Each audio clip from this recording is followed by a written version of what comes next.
Hello everyone, Amit Ora from EcoVisionaire. I hope you've already watched videos of chapter 1 and chapter 2. Today we'll start with chapter 3 which talks about money and credit. और आज हम इस chapter को हम 2 या 3 parts में complete करेंगे. First today we'll cover money as a medium of exchange. We'll also talk about modern forms of money. क्या नए नए forms of money आए हैं. We'll go to banking where we'll do loan activities of bank कि bank जो उधारी देता है उस उधारी और क्रेडिट के बारे में बात करेंगे. And then will talk about different credit situations कि कैसे क्रेडिट एक कंडीशन में क्रेडिट बहुत किसी को बहुत फायदा देता है beneficial and on the other hand it can lead to debt trap. तो दो situation positive and negative situations which credit can lead to. And last in this class we'll be talking about terms of credit. So let us start with the first topic, that is money as a medium of exchange. अब money कब आई और money कैसे money का यहाँ पे invention हुआ, तो ये बात करना बहुत ज़रूरी है क्योंकि मनी से आने से पहले लोग कैसे आपस में ट्रांजैक्शंस कर रहे थे. So how many became the medium of exchange. So very simply अगर हम बात करें तो कोई भी ट्रांजैक्शन जब दो लोगों में टेक प्लेस करती है, so we need something to exchange. अगर हम कोई कमोडिटी खरीदते हैं मार्केट में, जब आप लोग जाते हैं, you buy a cold drink in the market, you उसकी वैल्यू के हिसाब से आप उसको पैसा देते हो. So we give that money to the shopkeeper and get the commodity. तो मनी आने से पहले ये कमोडिटी कैसे एक्सचेंज हो रही थी, तो आपने सुना होगा the system was called barter system. So barter system काफ़ी सालों तक बार्टर सिस्टम चलता रहा. We were exchanging goods for goods and markets लगती थी गाँव में, बहुत बड़ी बड़ी मार्केट्स लगती थी जहाँ पे लोग आपस में गुड्स एक्सचेंज करते थे फॉर गुड्स. तो ये बहुत कॉमन था वे ऑफ ट्रांजैक्शन. पर मनी कैसे आई, तो money I because of inconvenience in the barter system. तो ऐसी क्या इनकन्वीनियंस थी बार्टर सिस्टम में जो मनी आने लगा, मनी को आना पड़ा एक्चुअली. तो बहुत सारी प्रॉब्लम्स थी. सो अगर मुझे इमेजिन कीजिए, अगर मुझे एज द एग्जांपल से if a shoe manufacturer he wants to sell shoes in the market and buy wheat. एक जूते बेचने वाला है, उसको जूते बेचने हैं और उसके घर में नीड है गेहूं की, that is wheat. The shoe manufacturer will first exchange shoes that he has produced for money and then exchange the money for wheat. ये तो आज का सिचुएशन है. पर how much difficult it would be if the shoe manufacturer had to directly exchange shoes for wheat without the use of money. तो बड़ा simple सा logic है कि अगर आपको जूते बेचने हैं तो और वीट लेनी है, तो आप जूते देंगे और वीट लेंगे. पर क्या पता जिसको वीट, जो वीट बेचता है, जो वीट बेच रहा है, उसको जूते लेने हैं कि नहीं लेने हैं. तो आप तो जूते ऑफर कर रहे हो, पर वीट वाले ने कह दिया I don't need. Here the wheat, the person who is selling wheat here, he says that I don't need shoes. तो फिर ये ट्रांजैक्शन टेक प्लेस नहीं करेगी, ठीक है. और पर अगर वो एक पॉटर के पास जाता है और उसको बोलता है, और पॉटर बोलता है yes I need shoes, I want shoes, but मेरे पास वीट नहीं है. तो प्रॉब्लम आ रही थी डबल कोइंसिडेंस ऑफ वांट्स की, जिसकी वजह से एक कारण ये था कि जिसकी वजह से this barter fail. Storage was another problem in barter which led to failure of barter. And also sub division. कुछ गुड्स ऐसे हैं जिनको हम सब डिवाइड नहीं कर सकते, छोटी डिनोमिनेशंस में नहीं खरीद सकते. सो मनी का आना इंडिस्पेंसेबल था, मनी तो आनी ही थी, अनअवॉइडेबल था. तो जैसे जैसे लोगों को लगा कि बार्टर फेल होता जा रहा है और काफ़ी लोगों की नीड्स आपस में फुलफिल नहीं हो पा रही हैं, specially due to double coincidence of want. अगर मुझे कोई चीज़ देनी है पर सामने वाले को वो चीज़ नहीं लेनी है, मुझे उसकी वीट चाहिए पर उसको मुझे जूते नहीं चाहिए, तो वो ट्रांजैक्शन टेक प्लेस नहीं करेगी. और अगर करेगी भी तो फिर बहुत लंबा चक्कर चल के जूते वाले को पॉटरी एक्सचेंज करनी पड़ेगी, पॉटरी वाले को फिर किसी और को ढूंढ, तो बहुत लंबा चक्कर होता था, इसलिए बार्टर सिस्टम फेल हुआ। और जैसे ही बार्टर सिस्टम फेल हुआ तो मनी की नीड पैदा हुई, और money has for that time used as the medium of exchange. So once he has ये तो हमने बात कर ली। Since money today acts as an intermediate in the exchange process, आज आपको किसी से कुछ चीज एक्सचेंज करने की जरूरत नहीं है, चाहे डबल कोइंसिडेंस ऑफ बॉन्ड ना भी हो रहा हो, तो भी आप चीज खरीद सकते हो, आपकी नीड इमीडिएटली फुलफिल हो सकती है with the help of money. So today you give a 10 rupee note and buy a Frooti और a juice for 10 rupees. You don't need to exchange any good for that juice. So money has become the medium of exchange. Today, if you want to buy something, you can use money as a common medium of exchange. It has unit value also. It can be easily stored also.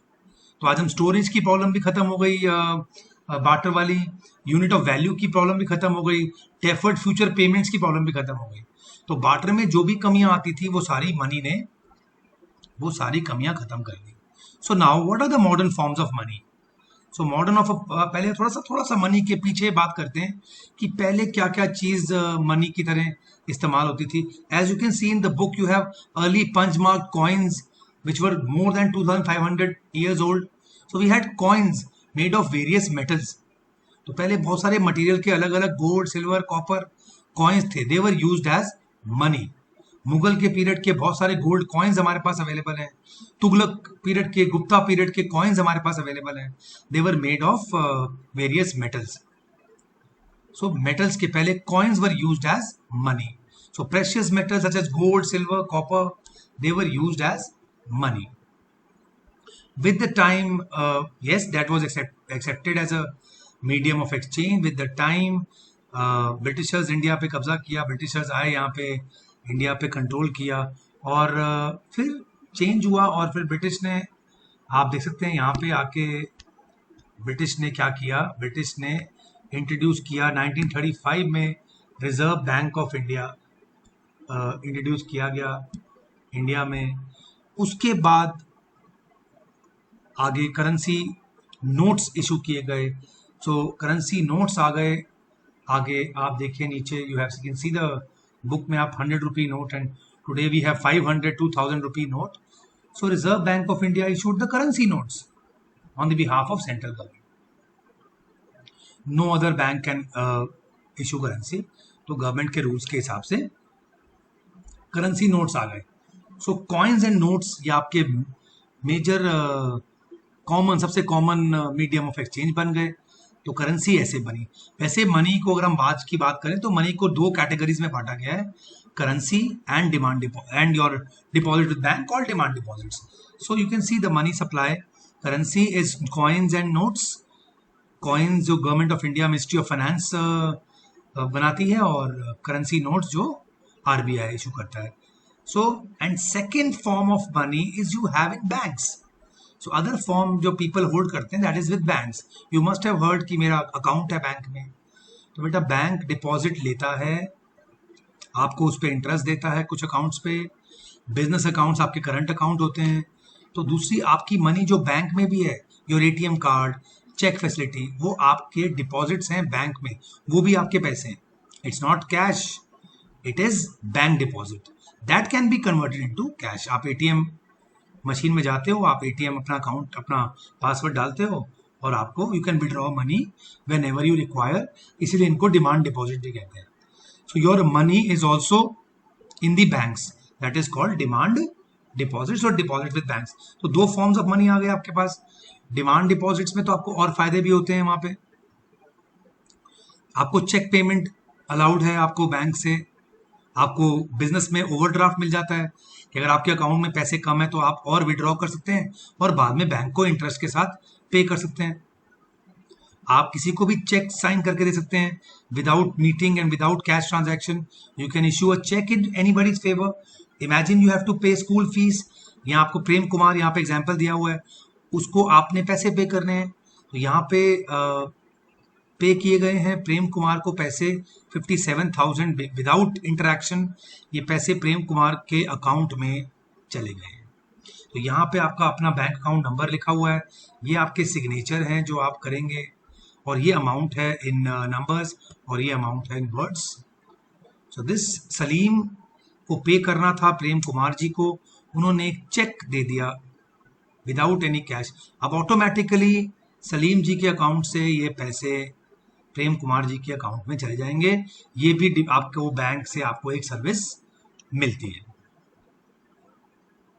These are demand deposit where, तो आपके पास modern forms of money है, currency and demand deposit. अगर आप modern forms of money देखें, plastic money देखें, वो भी बैंक मनी है पर प्लास्टिक मनी है। I will tell you the difference between credit card and a debit card. You must have seen credit cards and debit cards. Credit card means आप उस card से अपनी लिमिट के अनुसार you can take credit, you can buy, you can do shopping on credit and may be 45 days के बीच में अगर आप वो पेमेंट कर देते हैं तो आप पे इंटरेस्ट नहीं लगता, वरना आप उसको ईएमआई में भी कन्वर्ट कर सकते हैं। तो उधारी लेके जो कार्ड आपको उधारी देता है that is credit card. You can use it right now and pay later.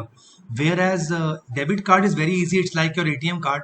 Debit card is whatever amount you have in your account. आपके पास जो आपके सेविंग अकाउंट में जो पैसे हैं, उस अकाउंट में जो पैसे हैं वो आप डेबिट कार्ड यूज करके यू कैन स्पेंड। ये उधार नहीं है, ये आप ही के अकाउंट के पैसे हैं, एज गुड एज कैश। तो that is a debit card. वो अमाउंट जब आप खर्चते हैं तो वो डेबिट आपके अकाउंट से हो जाता है और आप, this is modern form of money. आजकल तो मोबाइल मनी है, you all must have seen, you have digital money, you have Paytm, you have various online transfers. But ये सारे जो पैसे हैं वो बैंक डिपॉजिट से आते हैं। So you have two ways, you have currency with you. आपने देखा मनी कैसे आया? मनी आया बार्टर के फेलियर से। बार्टर फेल हो गया तो मनी इंट्रोड्यूस हुआ as a medium of exchange. आप आज किसी भी दुकान पे जाते हैं तो आप कॉइन्स या कैश करेंसी नोट्स देके आप वो चीज़ खरीद सकते हैं। तो modern forms of money two forms में है। One is the currency which is coins and notes and other is bank deposits. Bank deposit को फर्दर एक्सपैंड किया गया। There are various kinds of bank deposits. Long term fix deposit होता है जिसपे आपको high interest मिलता है। Business के लिए करंट अकाउंट खुलता है जिसपे कोई इंटरेस्ट नहीं मिलता, ओवरड्राफ्ट फैसिलिटी मिलती है। सेविंग अकाउंट हाउस होल्ड का खुलता है जहाँ पे हमारी सैलरीज और ये सब सेव होते हैं और उसमें भी ज़्यादा इंटरेस्ट नहीं मिलता हमें, बट वो सेविंग अकाउंट होता है। और आजकल आपको ATM card, debit cards and other facilities भी बैंक देती है। मोबाइल बैंकिंग है आपके पास, अपने बैंक अकाउंट को आप अपने मोबाइल से ऑपरेट कर सकते हैं। And also you have digital money now and you also have online transactions which you can transfer money from one place to the other. Let us jump to the third topic today, that is loan activity of bank. सबसे पहले बताता हूँ आपको कि bank कैसे कमाता है और बैंक फंक्शन कैसे करता है। बहुत इजी, बैंक फंक्शन करता है जो हमारे डिपॉजिट्स हैं, हाउस होल्ड सेवर्स के जो डिपॉजिट्स हैं वो बैंक के पास जाते हैं। से bank receives around 10,000 crores as deposit. We'll take example of one bank. One bank receives 10,000 crores as deposits from people. तो उसका कुछ पोर्शन वो रखता है 15% एज लीगल रिजर्व्स और उसके पास 8,500 करोड़ अवेलेबल हैं फॉर लेंडिंग पर्पस। तो इमेजिन किसी आदमी को कार चाहिए या घर चाहिए या बिजनेस लोन चाहिए तो वो बैंक के पास जाता है और वो बैंक से उन पैसों में से वो लोन अप्लाई करता है कि मुझे लोन दो। तो बैंक उसको से 2 करोड़ का लोन देता है, वो उसी पैसे में से लोन देता है जो किसी के डिपॉजिट्स हैं। So our deposits with the banks are used to give loans to the business or loans to the consumer who wants to buy cars or any other thing. अच्छा, so what is bank earning in between? तो very easy, तो जो rate of interest वो हमें दे रहा है account पे वो बहुत कम होता है, around 5-6% suppose on a fixed deposit। और जिस अमाउंट पे वो लोन हमें देता है, से कार लोन इट इज 10%, 11% और in some personal loan it is 12.5%। तो 12.5% माइनस 5.5%, 7% जो एक्स्ट्रा अमाउंट आता है वो बैंक की इनकम होती है। So bank charge a higher interest rate on loans which bank gives to people and it gives less interest to what deposits we give to banks. तो इस तरह से बैंक कमाता है। बैंक कैसे कमाता है? बैंक इन एक्टिविटी और वेरियस चार्जेस भी होते हैं बैंक के अलग, और कुछ discounting of bill and other also commercial bank की ये इनकम होती है. सो कमर्शियल बैंक अर्निंग के लिए, प्रॉफिट मेकिंग के लिए खुलते हैं और वो आप ही के डिपॉजिट्स को आगे लोन एक्टिविटी में यूज करते हैं. This is how the deposits, जो हमारे डिपॉजिट्स हैं, वी ऑल, ये आप you can see this picture, we deposit in the bank and the people borrowers they take loan from the deposit and people repay with the interest, और उसका एक हिस्सा interest हमें मिलता है और बाकी इंटरेस्ट गवर्नमेंट योर बैंक्स की इनकम होती है. So that is how a bank works. Bank simple works on our deposits. So it gives our deposits as loans, और उस लोन से जो प्रॉफिट कमाते हैं, वो इंटरेस्ट कमाते हैं, उस इंटरेस्ट का कुछ हिस्सा, सपोज आधा हिस्सा हमारे में डिस्ट्रीब्यूट होता है और आधा उनका प्रॉफिट होता है जिसपे वो ऑपरेट करते हैं. अच्छा, अब व्हाट इज अ क्रेडिट? आप उधार लेते हैं, यू टेक लोन्स. आपने सुना होगा मेरे पापा ने बिजनेस लोन लिया, मेरी मम्मी ने ब्यूटी पार्लर बनाने के लिए एक लोन लिया बैंक से, मेरे पापा ने कार खरीदने के लिए लोन लिया. So what is the loan activity? और बिजनेस में लोन एक्टिविटी कितनी इंपॉर्टेंट है, और कैसे थोड़ी सी गलती अगर हो जाए, और लोन कैसे दो सिचुएशंस में अराइज, दो सिचुएशन में हमें डाल सकता है, पॉजिटिव एंड नेगेटिव. तो हमारे पास दो एग्जाम्पल हैं. बोरोवर्स एक जगह पे लोन क्रेडिट लेने से उसको फायदा हुआ, क्रेडिट सिचुएशन से उसको फायदा हुआ. अब फेस्टिवल सीजन था, फेस्टिवल सीजन में Salim is a shoe manufacturer, so he received an order of 3000 pair of shoes from a trader to be delivered in a month. To complete the production on time, Salim has to hire a few more workers for stitching and pasting work. He has to purchase the raw material. To meet these expenses, Salim obtained loan from two sources. एक loan तो वो अपने leather supplier को बोलता है कि मैं अभी आपको पैसे नहीं दूंगा, जब मेरा सामान का पैसा पेमेंट आएगी तो मैं आपको पैसे दूंगा. Second, he obtains a loan in cash from a large trader. और एक वो प्राइवेट ट्रेडर से क्या ले लेता है, अपनी एडवांस पेमेंट ले लेता है. जो ट्रेडर उससे खरीद रहा है 1000 पेयर शूज की, वो एडवांस पेमेंट ले लेता है और उसको एक महीने में कहता है कि मैं डिलीवर कर दूंगा. तो उसको बहुत फायदा हुआ दो तरफ से. एक अपने रॉ मटेरियल वाले से उसने उधार पे सामान ले लिया, दूसरा उसने जिसको जूते प्रोवाइड करने हैं, he want to sell to that and he takes advance. So at the end of the month, Salim is able to deliver the order. He is able to make a good profit, and this is how the credit has played a very positive role in Salim's situation, because he was able to do the complete production in time. So that is why. Swapna, अब agriculture में ये चीज़ें बहुत harmful हो जाती हैं कई बार, because agriculture again is uncertain, it depends on many other factors. Swapna, small farmer, grows groundnuts on her 3 acres of land. She takes a loan from the moneylender to meet her expenses of cultivation, hoping that her harvest would be able to repay the loan. Midway through the season, उसका crop paste attack कर देते हैं और crop fail हो जाता है. स्वप्ना ने spray किया था crop with expensive pesticides, but कुछ खास फर्क नहीं हुआ. She is unable to repay the money lenders loan, and now she again next year Swapna takes a fresh loan. पिछला लोन नहीं पे किया, अभी इंटरेस्ट नहीं पे किया. It is the normal crop this year, but the earnings are not enough to cover the old loan. तो she is caught in debt. ना वो interest पे कर पाई, ना वो प्रीवियस लोन पे कर पाई. तो now she has to sell off the land. अब सपना की सिचुएशन थोड़ी सी क्रेडिट की वजह से खराब हो गई. तो credit can also play a negative role. Sometimes the borrower goes into the situation which is very painful. ये फार्मर के साथ बहुत होता है. फार्मर यूजुअली क्रॉप लोन लेते हैं at the beginning of the season और बाद में वो रीपे नहीं कर पाते हैं because of may be excessive rain और शॉर्ट ऑफ रेन. कभी सूखा पड़ जाता है और कभी पेस्टिसाइड्स, जो पेस्ट होते हैं वो उन्हें खा जाते हैं. इस बार जैसे टिड्डी अटैक हुआ था हमारा western part of India and Pakistan. तो टिड्डी अटैक हो गया था, तो काफ़ी लॉस हुआ फार्मर्स को इन दैट. तो that way pest attack and जिस तरह से लोकस अटैक हुआ था इस साल. So those situation can move you into a debt trap and you become worse off. Excessive debt लेने से हम डेट ट्रैप में भी जा सकते हैं. So crop failure and credit can push. So a negative side of credit is what Swapna faced, and a positive side of credit which of course Salim faced.